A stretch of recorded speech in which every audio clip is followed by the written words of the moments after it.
పెద్దన్నగా పిలువబడే వీరభద్రం అన్నకు ఈరోజు ఆత్మ కమిటీ చైర్మన్గా స్థానిక శాసనసభ్యులు ఆలోచనలకు అనుగుణంగా ఒక పెద్ద ఆయనకి న్యాయం చేయటం జరిగింది. ఈరోజు మనస్ఫూర్తిగా వారు ఈ పదవిలో పూర్తి కాలము ఉండి రైతాంగానికి మంచి పనులు చేస్తూ నిండా నూరేళ్లు వారు జీవితాన్ని అనుభవించాలని కూడా ఈ వేదిక ద్వారా మనస్ఫూర్తిగా కోరుతున్నాను.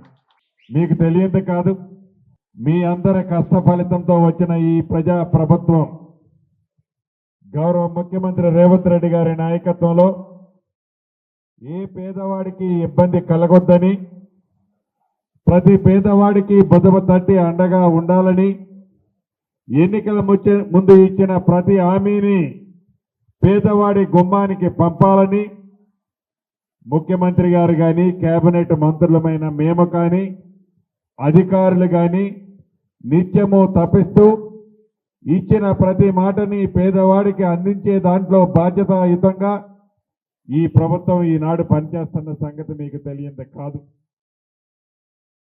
ఆనాడు 10 సంవత్సరాలలో ఆ ప్రభుత్వం చేయని అనేక కార్యక్రమాలని, అప్పుల రాష్ట్రాన్ని మన చేతిలో పెట్టిపోతే ఆర్భాటాలకి ఎచ్చులకి పోకుండా ఏది చేయగలుగుతామో ఏది చేయలేమో ప్రతి వర్గానికి చెప్తూ పేదవాడికి గౌరవాన్ని భంగం కలగొనకుండా ఉండే విధంగా, పేదవాడు ఆత్మ గౌరవంగా బ్రతికే విధంగా, పేదవాడికి పూర్తిగా మద్దతుగా ఉండే విధంగా రాష్ట్ర ఆర్థిక పరిస్థితి సహకరించకపోయినా ఇచ్చిన ప్రతి అవకాశాన్ని, వచ్చిన ప్రతి అవకాశాన్ని వినియోగించుకొని పేదవాడికి మంచి చేసే కార్యక్రమాన్ని ఈనాడు మన ప్రభుత్వం చేస్తుందన్నది కూడా మీకు తెలియంది కాదు.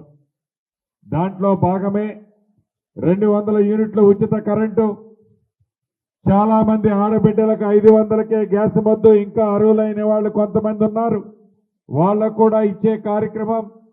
మొన్న ఉగాది నుంచి సన్న బియ్యం, ఆడబిడ్డ ఆర్టీసీ బస్సులో ఎంత దూరం ప్రయాణం చేసినా ఉచిత బస్సు సౌకర్యం. ఆనాడు 10 సంవత్సరాలలో పేదోడికి ఇల్లిస్తే కమిషన్ రాదని కాళేశ్వరం కట్టిన ఆ ప్రభుత్వాన్ని ఆలోచనలకు భిన్నంగా పేదవాడి ఆత్మ గౌరవమే ముఖ్యమని మీరెన్నుకున్న మన ప్రభుత్వం రాష్ట్ర వ్యాప్తంగా మొదటి విడత 4.5 లక్షల ఇందిరమ్మ ఇల్లిచ్చి దాంట్లో మీ నియోజకవర్గానికి 4,500 ఇళ్ళు ఇవ్వటం జరిగింది. ఈ నెల 3వ తారీఖు నాడు గౌరవ ముఖ్యమంత్రి గారి చేతుల మీదుగా మీ నియోజకవర్గంలోనే ఇందిరమ్మ ఇళ్ల గోప్రవేశ కార్యక్రమం కూడా చేసుకున్నాం. ఈరోజు నా నియోజకవర్గం పాలేరు నియోజకవర్గంలో గోప్రవేశం చేసుకొని ఇప్పుడే మీ దగ్గరికి రావడం జరిగింది. ఒక్క అశ్వరాపేట, ఒక్క పాలేరు నియోజకవర్గంలోనే కాకుండా రాష్ట్రంలో ప్రతి నియోజకవర్గంలో పేదవాడికి ఇల్లంటే 4 ఇటుకలు పేర్చి 4 పిల్లలు కట్టి పైన స్లాబ్ వేస్తే ఇల్లు కాదు. అది పేదవాడి ఆత్మ గౌరవం, పేదవాడికి భరోసా, పేదవాడికి భద్రత, పేదవాడి ఎన్ను తట్టే మన ప్రభుత్వంలో ఈ ఇల్లు అనేది ఆ పేదవాడి ఆత్మస్థైర్యాన్ని, ఆత్మ ధైర్యాన్ని పెంచే విధంగా మొదటి విడత ఇచ్చాం. ఇంకా అనేక గ్రామాలలో అర్హులైన పేదవాళ్ళు ఇంకా కొంతమంది ఉన్నారు. ఇంకా రాబోయే 3 సంవత్సరాలలో 3 విడతలో అర్హులైన పేదవాళ్ళకి తప్పకుండా మన ప్రభుత్వంలో ఇళ్ళని ఆత్మ గౌరవాన్ని నిలబెట్టే అంశాన్ని ఇచ్చుకుంటాం.